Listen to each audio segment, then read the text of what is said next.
હે આજ આંગણે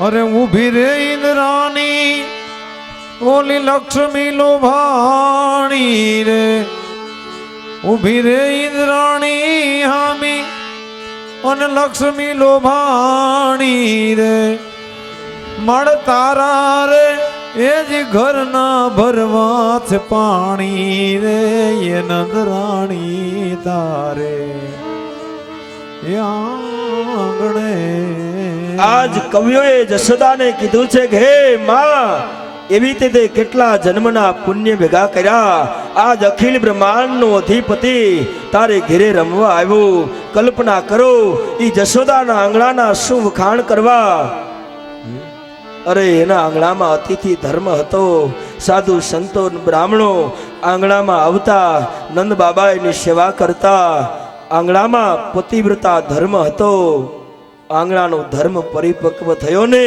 ત્યારે ભગવાન એને ઘેરે રમવા આવ્યો છે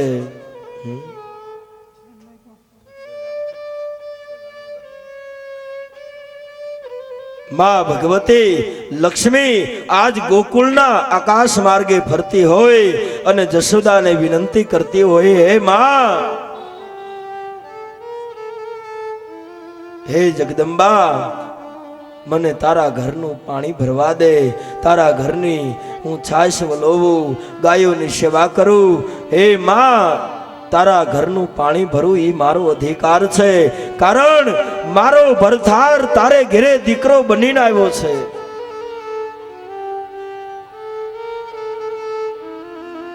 કવિઓએ વર્ણન કર્યું છે હે જશોદા આખી દુનિયાનો બાપ તારે ઘરે દીકરો થઈને આવ્યો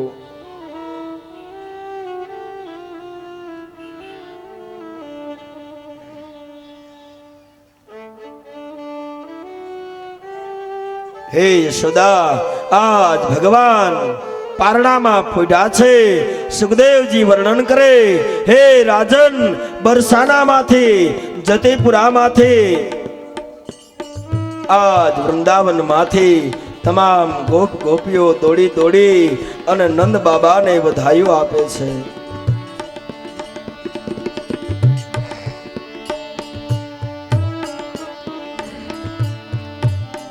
આજ ગોકુલ પાગલ બન્યું છે સુખદેવજી વર્ણન કરે હે રાજન ભગવાન શિવને ખબર પડી છે કૈલાસ ઉપર કે મારો પરબ્રહ્મ પરમાત્મા બાળક બની અને ગોકુળમાં આવ્યો છે હાલો આ બાળ રૂપના દર્શન કરી આવું અને ભગવાન શિવે કૈલાસ પર્વત ઉપરથી પ્રયાણ કર્યા છે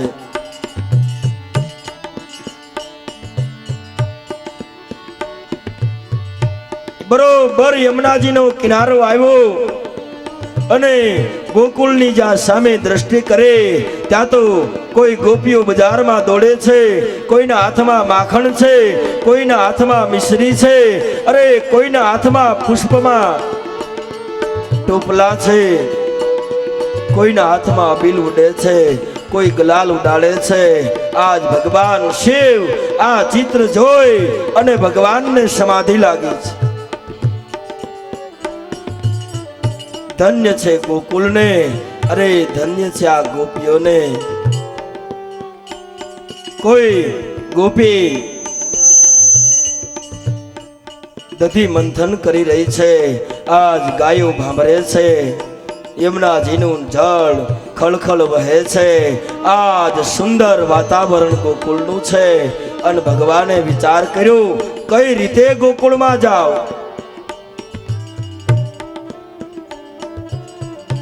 ભગવાને એક અઘોરી સાધુનું રૂપ લીધું છે કેડે મૃગ ચર્મ વીટું છે અને ગોકુળના પાદરમાં આવી ભગવાન શિવ જજો આંગણાનો ધર્મ હોય ઘરની અંદર પતિવ્રતા ધર્મ હોય એટલે કેવા કેવા મહેમાનો આવે છે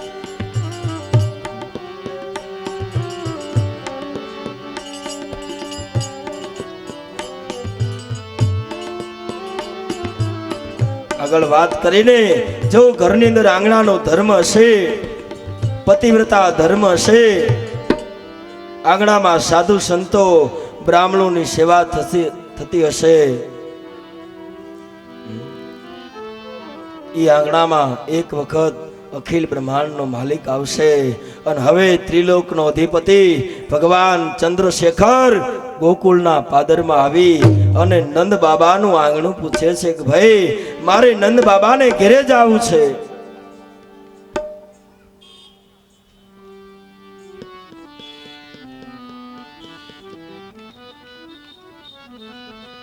ગોપીઓને પૂછે, ગોવાળોને પૂછે કે મારે નંદ બાબાને ઘેરે જવું છે. ભગવાને કેડે મૃગ ચર્મ વીટ્યું છે, એક હાથમાં કમંડળ અને ભગવાનને મોટી જટા શોભે છે, કપાળમાં ત્રિપુંડ કર્યું છે.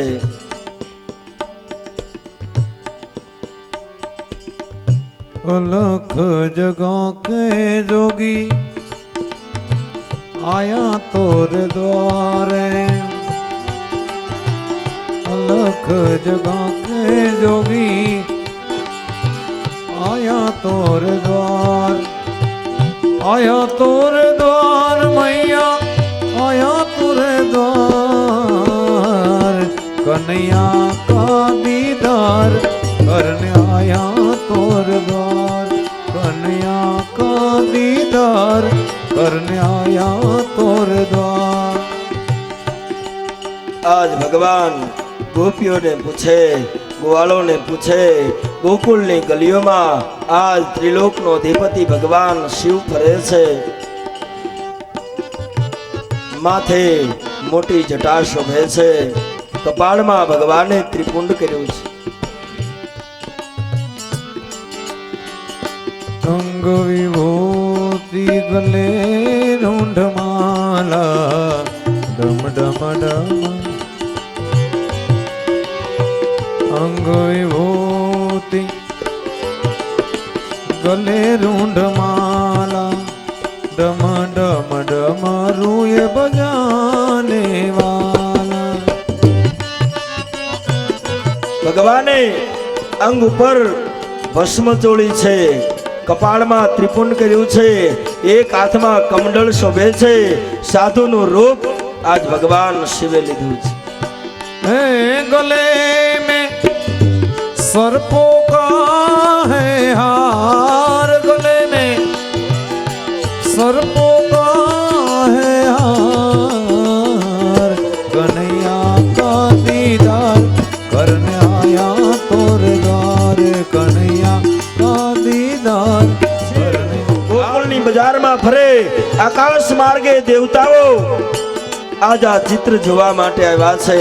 ભગવાન ધીરે ધીરે નંદ બાબાનું આંગણું આવ્યું છે. ત્યાં તો ઓડા ભીડ ગીરદી છે. ગોપ ગોપીઓ ભગવાનના દર્શન કરે, સાધુ સંતો બ્રાહ્મણો ભિક્ષા વૃત્તિને બાને આજ યશોદાના દરવાજે આવે છે. ભગવાનના દર્શન કરે અને પોતાના જન્મને સાર્થક બનાવે છે.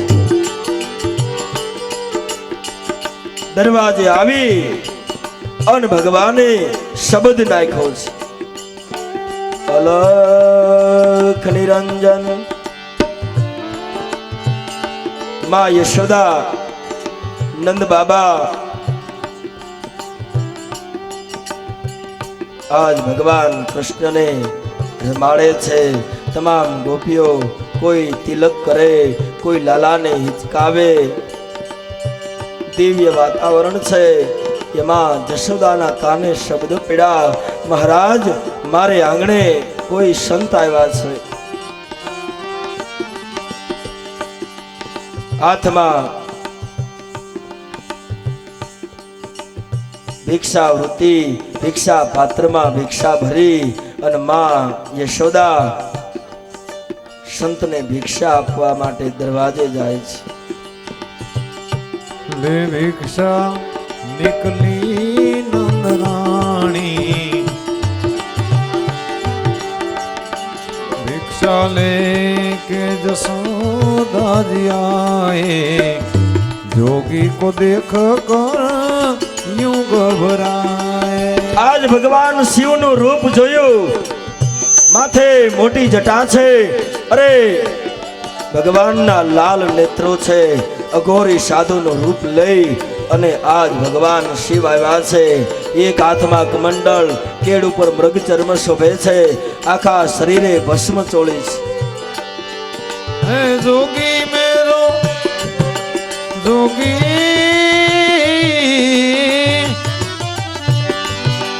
જોગી મેરો ડર જાવે ગુલાલ, જોગી મેરો ડર જાવે જોનલાલ, કનૈયા કાટીદાર કરને આયા તોરે દાર. આજ માં ભગવતી ભિક્ષા આપવા માટે જાય ત્યારે ભગવાન જશોદાને કહે છે કે માં, આ તારા આંગણામાં આટલા બધા શું પાગલ બિના છે? આ ગોપ ગોપીઓ કેમ નાચે છે? અને ત્યારે યશોદા કહે, બાબા, અમારે ઘરે પુત્રનો જન્મ થયો છે, એની બધાઈ લઈ લઈ બરસાનામાંથી, જતીપુરામાંથી, વૃંદાવનમાંથી તમામ ગોપ ગોપીઓ આવે છે.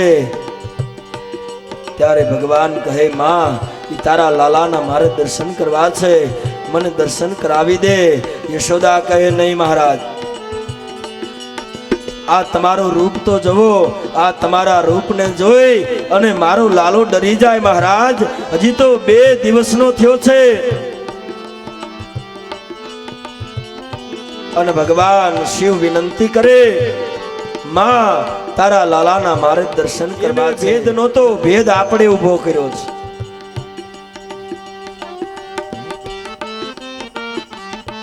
આજ સમાજમાં રામને માનતા હોય કૃષ્ણને ન માને, કૃષ્ણને માનતા હોય એ શિવને ન માને.